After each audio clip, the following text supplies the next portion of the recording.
L'odeur de la pluie sur son manteau de laine ne lui appartenait plus. C'était un parfum lourd et étranger, un mélange de cèdre fumé et de cuir froid.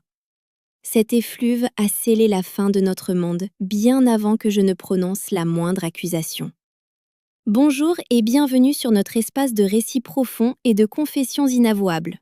Prenez un instant pour vous installer dans le calme et dites-moi dans les commentaires depuis quelle région ou quelle ville vous écoutez cette histoire aujourd'hui. La vérité a cette étrange habitude de s'infiltrer par les fissures invisibles de notre quotidien, précisément là où l'on refuse de regarder. Pour Camille et moi, cette fissure avait commencé à se creuser des années auparavant, dans le silence stérile de notre appartement sous les toits de la Croix-Rousse à Lyon. La pluie battante de novembre frappait les fenêtres de notre salon exigu. Ce bruit de fond constant semblait pleurer la famille que nous n'avions jamais réussi à fonder. 3 années de parcours médical, de rendez-vous humiliants et de déceptions silencieuses avaient transformé notre chambre à coucher en une salle d'attente froide et sans âme. Le deuil silencieux de cette infertilité flottait entre nous comme un brouillard épais. Il nous étouffait et paralysait chaque élan de tendresse. Nos corps, autrefois si familiers, étaient devenus des machines défaillantes que l'on n'osait plus toucher de peur de réveiller la douleur. Nous nous évitions sans l'avouer. J'étais infirmier urgentiste de nuit, enchaînant les gardes de 12 heures pour fuir ce silence. Je rentrais à l'aube, les yeux brûlés par les néons blafards de l'hôpital, le corps vidé de toute substance. Camille, elle, travaillait comme cadre administratif dans le même établissement, gérant des plannings de jour. Nos vies n'étaient plus qu'une chorégraphie macabre de chassés-croisés dans l'entrée. Un baiser tiède sur la joue, un café laissé sur le comptoir, le son lointain de la porte d'entrée qui claque. C'est dans cet épuisement chronique, dans cette misère émotionnelle et physique que la trahison a pris racine.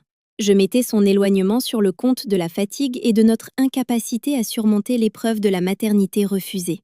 Je fermais les yeux sur les détails.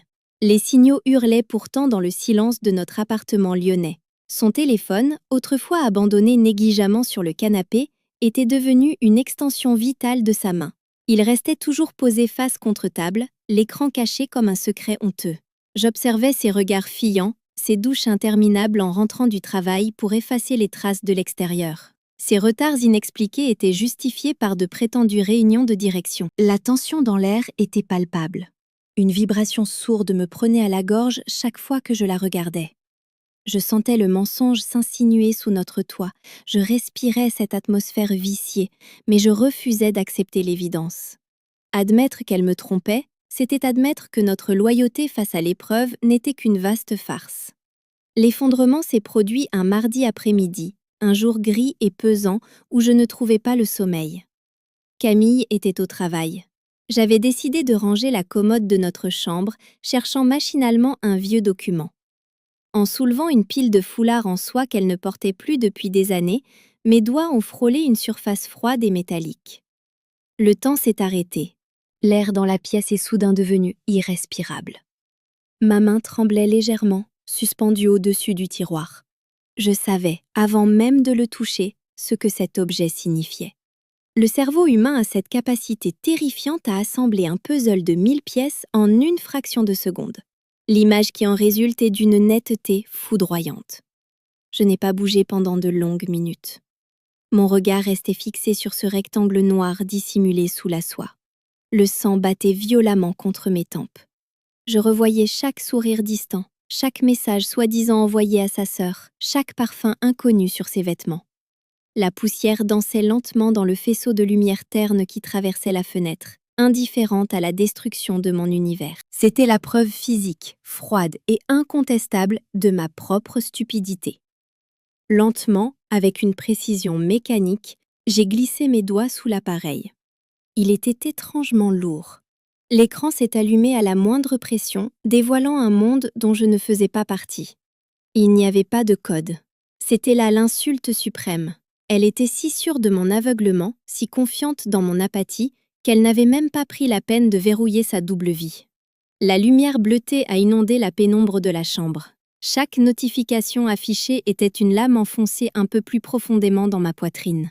Des mois de messages, de photos, de rendez-vous clandestins avec Damien. Damien, le nouvel anesthésiste du service de réanimation. Un homme marié, au sourire arrogant, que nous avions croisé à un dîner de fin d'année. L'ironie était acide.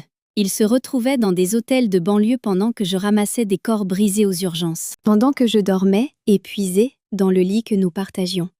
Je lisais les messages, les descriptions crues de leurs ébats, les mots de désir passionné qu'elle m'avait refusés pendant des années sous couvert de deuil. La nausée m'a submergée. Une vague physique, violente, m'a forcée à m'asseoir sur le bord du matelas. Je n'ai pas pleuré, je n'ai pas hurlé. Une froideur absolue, clinique et terrifiante a envahi mes veines. Elle a gelé chaque once de compassion que je pouvais encore ressentir pour la femme qui partageait ma vie. Les 3 semaines qui ont suivi cette découverte ont été une torture psychologique d'une intensité insoutenable. Je n'ai rien dit. J'ai remis le téléphone à sa place, exactement sous le même pli de soie, et j'ai continué à jouer mon rôle. J'ai préparé ses cafés, j'ai écouté ses plaintes sur ses journées de travail. J'ai observé la comédie de sa vie avec une fascination morbide. Le clivage entre ce que je savais et ce qu'elle croyait caché créait un vertige constant. La voir se maquiller avec soin, la voir choisir ses sous-vêtements le matin en pensant à un autre, me plongeait dans un abîme de dégoût et de colère contenue. C'est dans cette apnée émotionnelle que j'ai organisé ce fameux dîner. Je ne voulais pas célébrer nos 2 ans de mariage, je voulais une exécution publique, propre, sans échappatoire. J'avais choisi une brasserie chic sur la presqu'île, un endroit feutré où la bourgeoisie lyonnaise venait chuchoter ses secrets. Un endroit où les tables étaient suffisamment espacées pour l'intimité, mais où le silence imposait une retenue absolue. Je savais que Damien y serait. J'avais lu le message sur le téléphone caché le matin même. Camille pensait le rejoindre plus tard dans la soirée, prétextant une urgence familiale avec sa sœur Claire. Elle ignorait que j'avais tout orchestré pour que les chronologies se percutent violemment. Le soir du dîner, alors que je l'attendais dans le salon, chaque seconde s'étirait comme un fil de verre prêt à se briser. Elle a passé un temps infini à se préparer. J'écoutais le bruit de l'eau dans la salle de bain, le cliquetis de ses talons sur le parquet. Elle a vaporisé sur son cou un parfum lourd et enivrant. C'était une fragrance qu'elle réservait autrefois à nos nuits d'été, désormais profanées pour l'odorat d'un autre. Je la regardais dans le miroir de l'entrée pendant qu'elle ajustait sa robe noire. Mon esprit était un bloc de glace. Lorsqu'elle m'a demandé si j'étais prêt, la banalité de la question m'a frappé de plein fouet. J'étais prêt à détruire son illusion. Nous sommes montés dans la voiture en silence. Les essuie-glaces balayaient la pluie sur le pare-brise dans un rythme hypnotique. Les lumières jaunes des lampadaires se découpaient en éclats mouvants. Elle regardait par la fenêtre, le menton posé sur sa main, perdue dans des pensées qui ne m'incluaient plus. Je fixais la route, mes mains serrant le volant avec une force telle que mes jointures étaient blanches. Le trajet entier fut une agonie silencieuse. Chaque feu rouge était un rappel de l'arrêt imminent de notre histoire, chaque accélération un pas de plus vers l'abîme. Pensez-vous qu'il y a un plaisir pervers à détenir un tel secret, à savoir que l'autre est à quelques minutes de sa propre destruction? En entrant dans le restaurant, l'atmosphère étouffante des lieux m'a enveloppée. Le murmure poli des conversations se mêlait au tintement des verres en cristal. L'odeur riche du beurre fondu et de la truffe flottait dans l'air chaud. Le maître d'hôtel nous a guidés vers notre table, et là, 2 tables derrière elle, dans l'ombre d'un pilier, il y avait Damien. Chemise sombre, verre de vin à la main, prétendant lire un menu. Il n'a pas scié quand nous sommes entrés. Son regard a glissé sur la robe de Camille avec une possessivité obscène qui m'a retourné l'estomac. Nous nous sommes assis. Camille m'a souri. C'était ce sourire préfabriqué qu'elle utilisait pour combler les silences. Elle a posé son téléphone sur la nappe blanche, face contre le tissu. J'ai commandé du vin. La serveuse a versé le liquide rouge sombre dans mon verre. Je regardais la goutte perlée glisser le long du cristal avec une attention maniaque, refusant de croiser le regard de ma femme. Le temps s'écoulait comme de la résine épaisse. Elle a commencé à parler de son travail, de dossiers sans importance, cherchant à maintenir la façade de notre couple. Son téléphone a vibré. Un bourdonnement sourd, presque imperceptible, absorbé par la nappe molletonnée.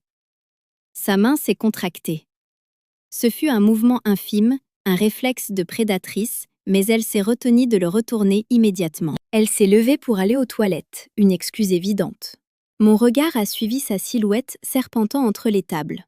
Dès qu'elle a disparu dans le couloir boisé, Damien a consulté son écran. Il s'est levé à son tour et l'a suivi sans la moindre hésitation. Il pensait être invisible dans ce microcosme mondain. J'ai attendu, seul à ma table, regardant les bougies vaciller. Mon esprit passait en revue les 6 dernières années.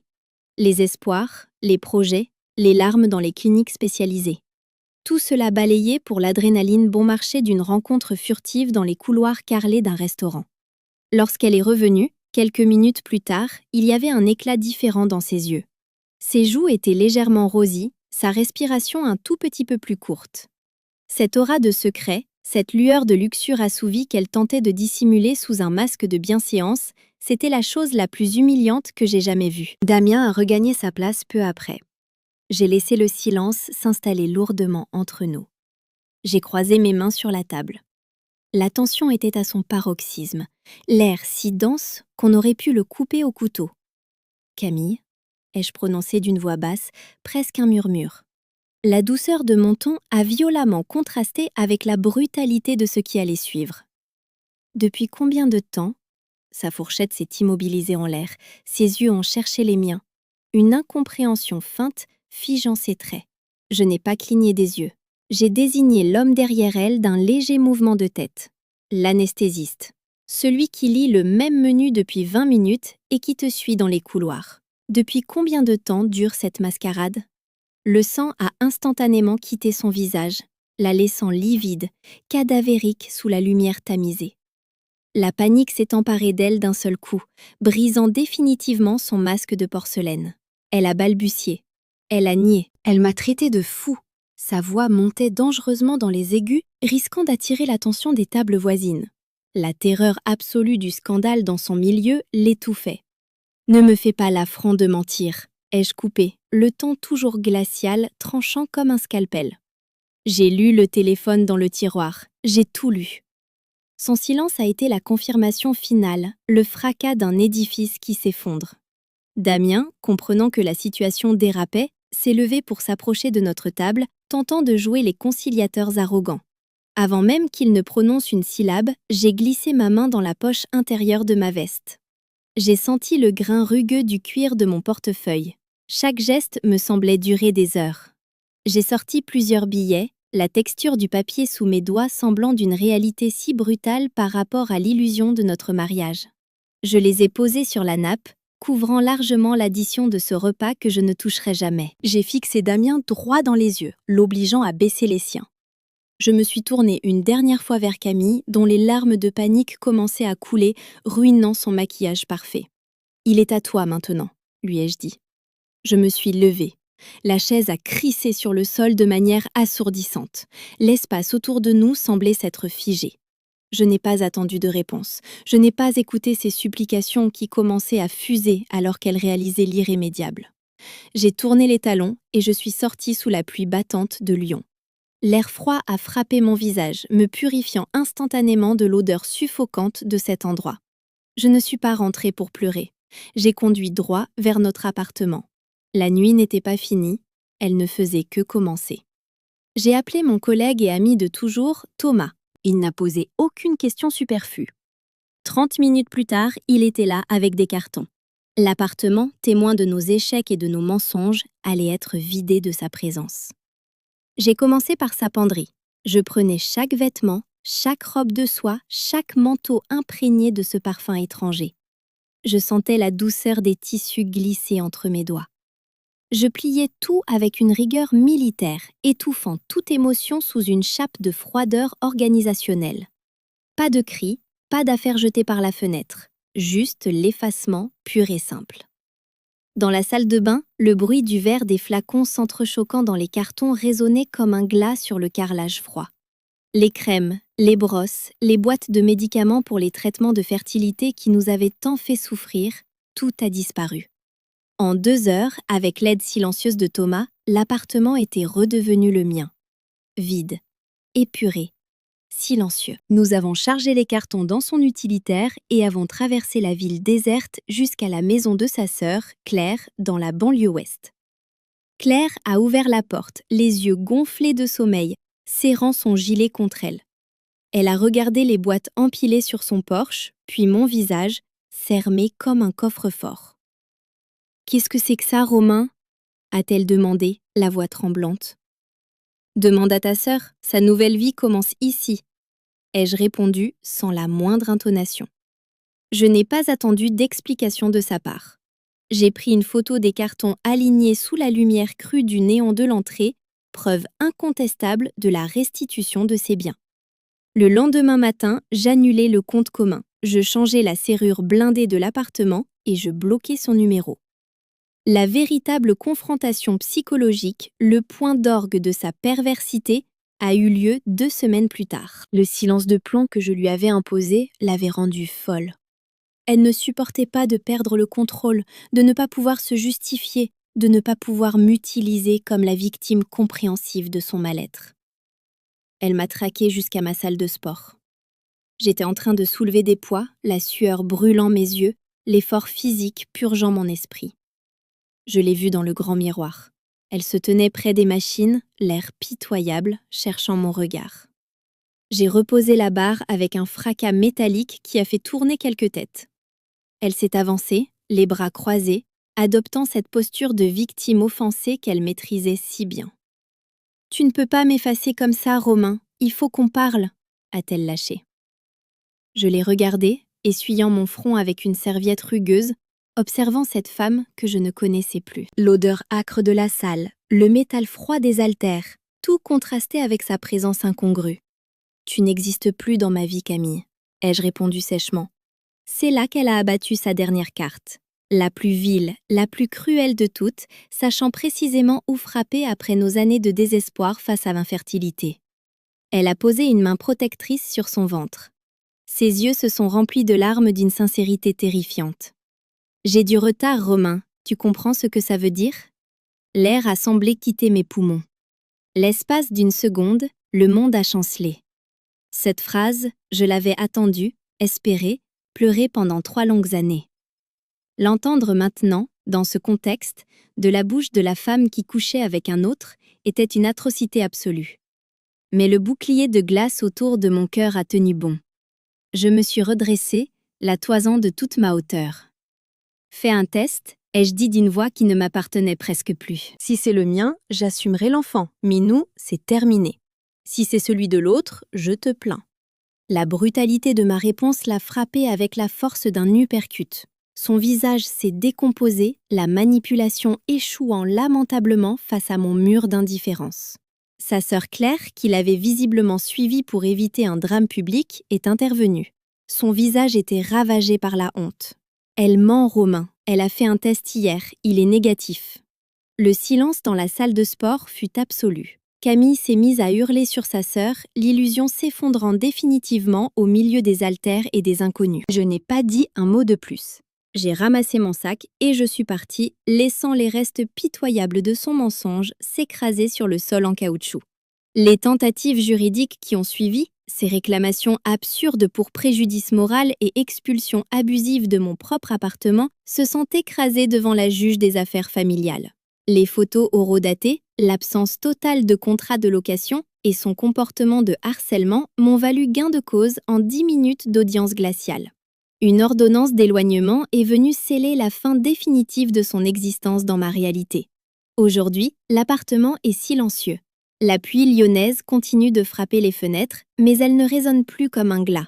Elle lave les murs, elle purifie l'air. J'ai jeté le vieux canapé, repeint les murs dans des tons froids, effacé jusqu'à l'empreinte de ses pas sur le parquet. Je suis seule, mais je respire enfin.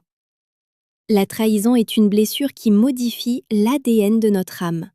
Elle nous apprend que l'on peut partager le lit d'un étranger pendant des années sans jamais le savoir. Face à la destruction absolue de sa vie et à sa manipulation sur l'infertilité, pensez-vous que cette froideur chirurgicale et cette vengeance silencieuse étaient la seule façon de survivre? La haine a-t-elle fini par me détruire tout autant qu'elle? Partagez vos pensées, le débat est ouvert.